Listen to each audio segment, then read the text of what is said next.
mengagetkan dunia kedokteran di Timur Tengah.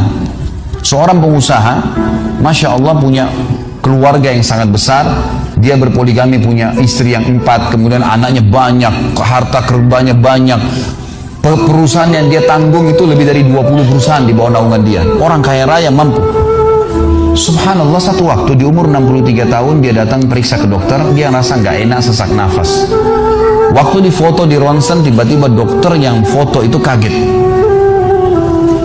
Waktu selesai di ronsen, dia katakan, mana tadi pasien yang di ronsen? Mana pasien tadi? Pasien masih duduk di depan. Pastikan pasien ini cari di ruang kematian. Gak mungkin, secara ronsen sudah tidak bisa. Jantungnya tidak berdetak. Orangnya tidak berdetak jantungnya. Subhanallah, pada saat dicek ternyata tidak berdetak betul.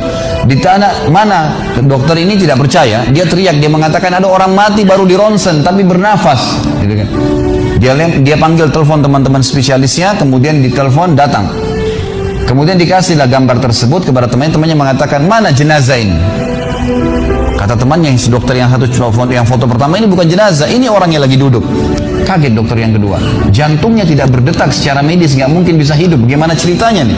Dipanggil, apakah ini punya Anda? Dia bilang, iya ini punya saya. Dicek lagi kedua kali, benar. Dua-dua dokter ini tahu secara teoritis, shock. Ini nggak mungkin orang mati nih. Nggak ada ceritanya nih. Dipakai alat USG pun jantungnya tidak berdetak. Kok bisa hidup nih? Bisa ngobrol. Subhanallah, ini sesuatu keajaiban.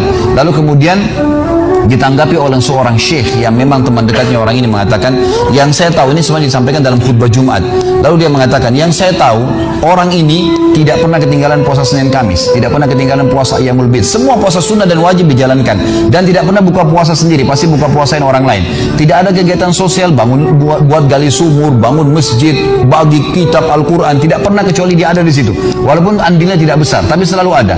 Orang tuanya selalu dibaktiin, selalu bersedekah, selalu kalau datang kepada saya diskusi tentang masalahnya orang. Ini ada tetangga saya punya masalah begini, bagaimana jalan keluarnya secara syariat, dan seterusnya. Hidupnya sibuk dengan ibadah kepada Allah Subhanahu wa Ta'ala. Allah ciptakan urat saraf khusus sehingga bisa terpompa ya udara masuk ke jantungnya. Tidak ada operasi. Ini yang dikatakan yaj'al min amri yusra, mudah, aneh, dokter nggak masuk di akalnya.